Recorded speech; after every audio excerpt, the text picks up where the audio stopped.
So after like 5 days of being in Los Hornillos, the journey continues and we're going down to San Luis, and then we're gonna follow the highway over to Mendoza.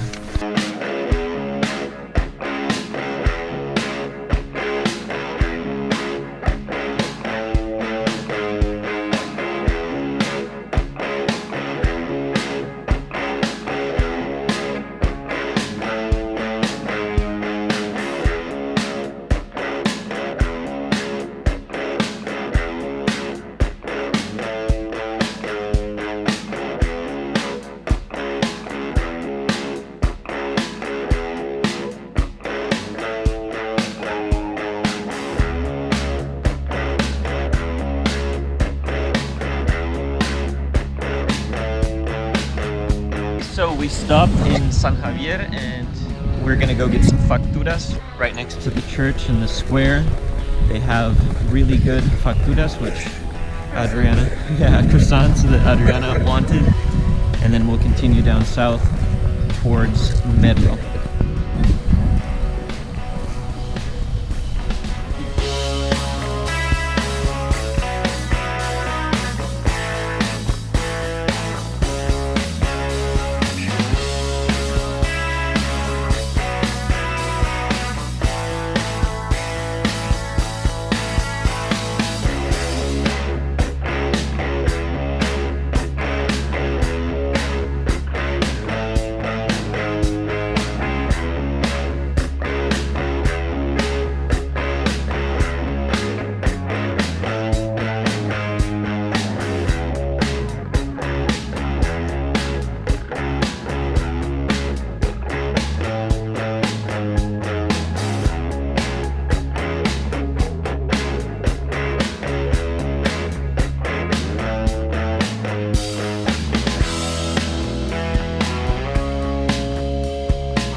Desert with olive trees.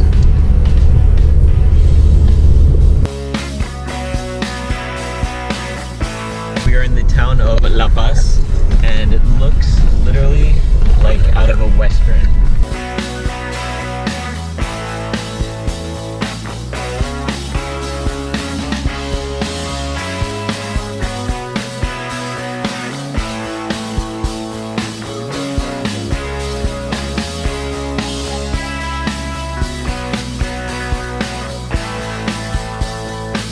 There's some of these corner buildings that are like straight up saloons.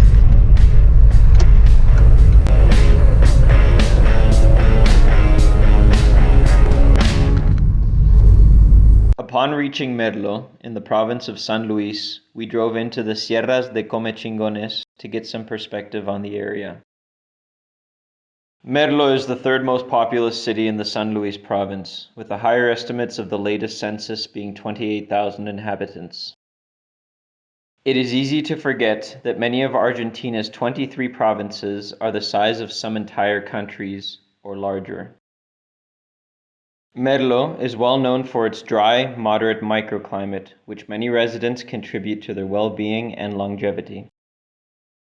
Some say the microclimate is due to the mountains, which block humid Atlantic air currents, dragging with them pollutants as they make their way westward over more contaminated areas. Hola, amor.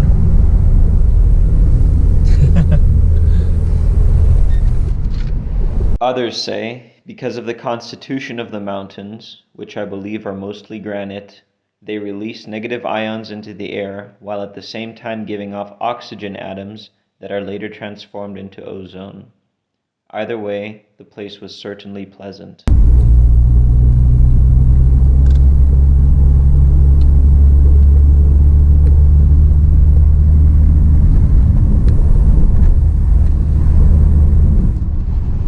I was surprised how heavily forested the mountains were as we gained elevation. I was also amazed at the contrast of this to the seemingly barren plains to the west as we made occasional stops at the lookouts.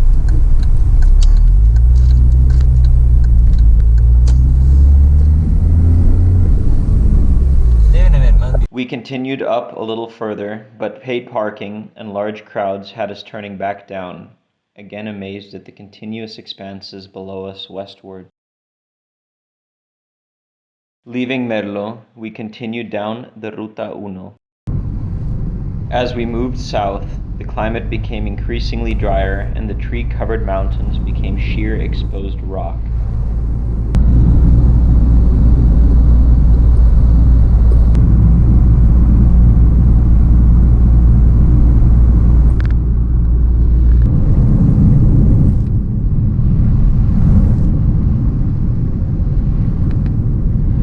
Endless roads and good condition made for a nice driving experience, and we were in good spirits.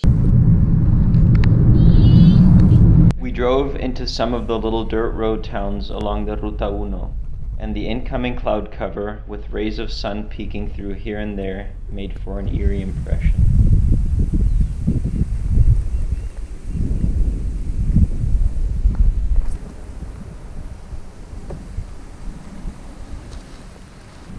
We are somewhere, where are we, baby? In San Luis. San Luis, no, the town?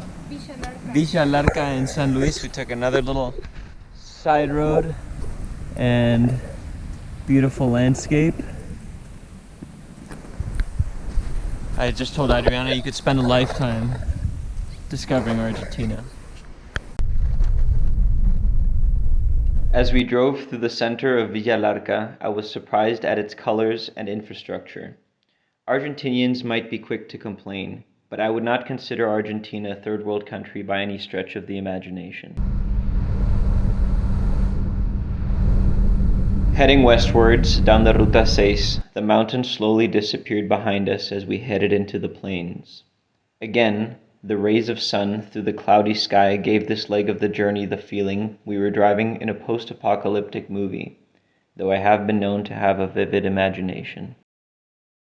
Eventually, we hit Highway 148 and stopped at a service station. Is this real life? The place seemed surreal and seemingly in the middle of nowhere. Little did I know how much more of that was to come. Alright, so here's a tip for San Luis and the gas stations. If you're obviously in Argentina, everywhere they drink mate. And in San Luis, they give you pay for the hot water and they give you a little thingy, whatever this is, token, and I guess it goes in here. I'm gonna line it up. No te quemes. Okay, oh my God. Keep pressing it. Okay,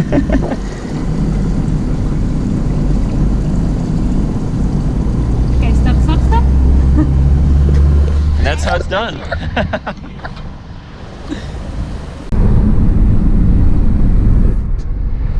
Good times. Again on a southward trajectory, this time along Highway 148, endless expanses of monocrop farms filled our panorama, reminding us of what a truly special little oasis the Traslasierra region is. For the first time on this trip, it felt we were far from home, wherever that is, as the familiar mountains to the east slowly left our view.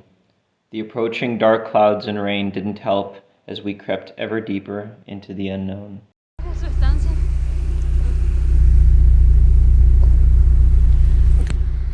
What is this place? What is this place? We continued down Highway 148 and eventually took the Ruta 20 westward, where we encountered some mist-covered hills by Nueva Roma on the Rio Quinto. Esto es Nueva Roma, San Luis.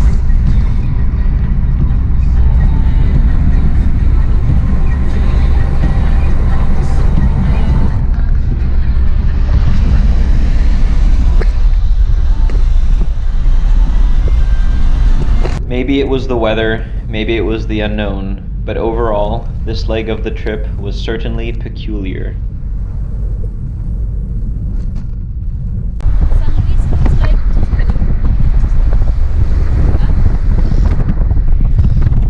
Eventually, night started to fall as we winded our way through the misty hills, which slowly gave way to more and more buildings as we approached San Luis Capital. I did no recording there, as it was dark and the neighborhood we ended up in would probably reflect poorly on the city as a whole. Regardless, it was just a stop to get over to the Andes.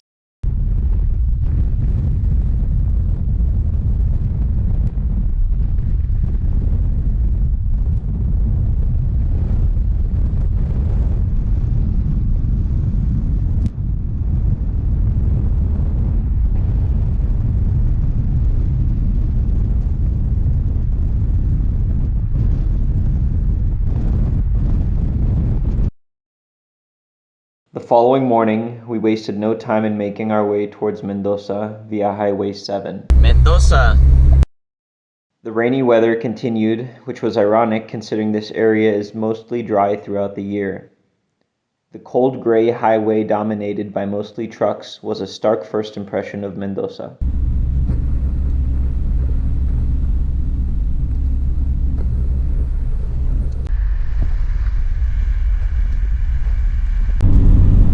Very first vineyards.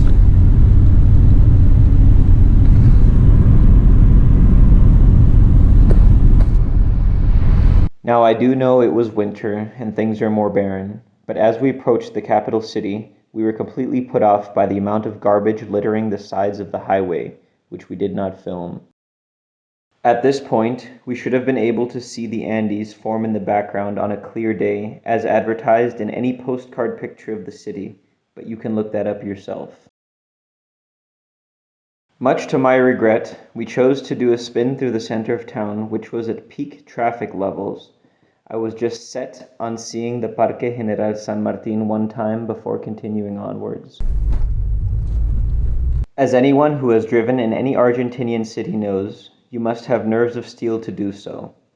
I should have listened to Adriana and skipped the detour into the city, as traffic near the Parque General San Martin got so bad, our combined focus was on navigating and not causing an accident. Eventually, we snuck our way out of the city, again with no view of the Andes, as would have been the case on a clear day. As our adrenaline levels subsided, we contemplated where we would go next, as it was getting later in the day and all hostels seemed to be full and overpriced in the city anyway.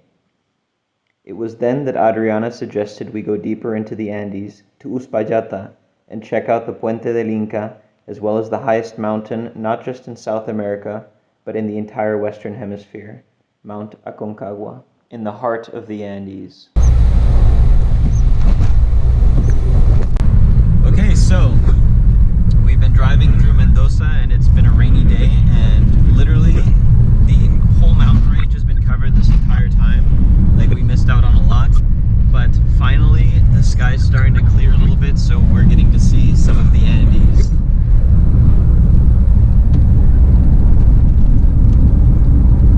The rainy weather, combined with the fact that these vast expanses were riddled with maximum security prisons and colossal industrial factories, made for an again truly apocalyptic scenery. Before the arrival of the Spanish conquistadors in the 15th and 16th centuries, this particular region was inhabited by the Huarpes tribe. It was they who developed an extensive irrigation system, which brought water from the Mendoza River to the dry plains. The Mendoza River having its origins in the high peaks of the Andes ahead of us. Slowly but surely, the veil of cloud cover began to tease glimpses of the rock giants we were surrounded by.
As we crept deeper into the Andes, we were now officially in the land of the Incas, and the mountains certainly whispered this truth.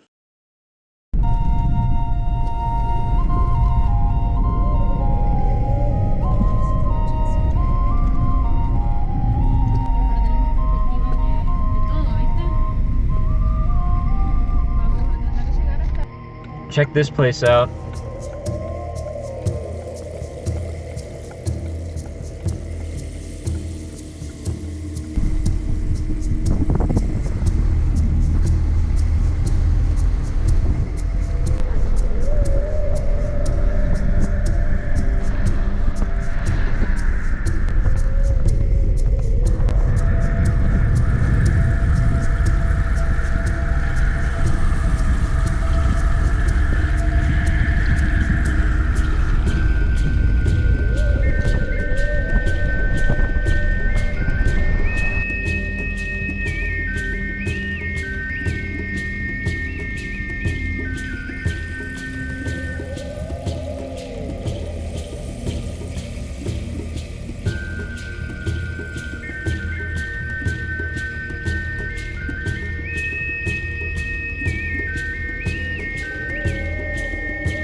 My camera died, so when we arrived at Uspallata, I had to film with my phone.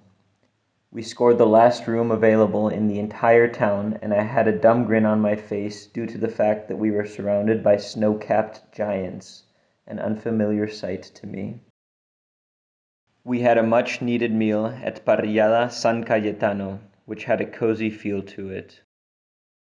Adriana was a very happy girl, as they brought us fresh bread with a carrot spread, as well as a mixed grill platter, which really stuck out to us even by Argentinian standards. Of course, to be healthy, we got a side salad.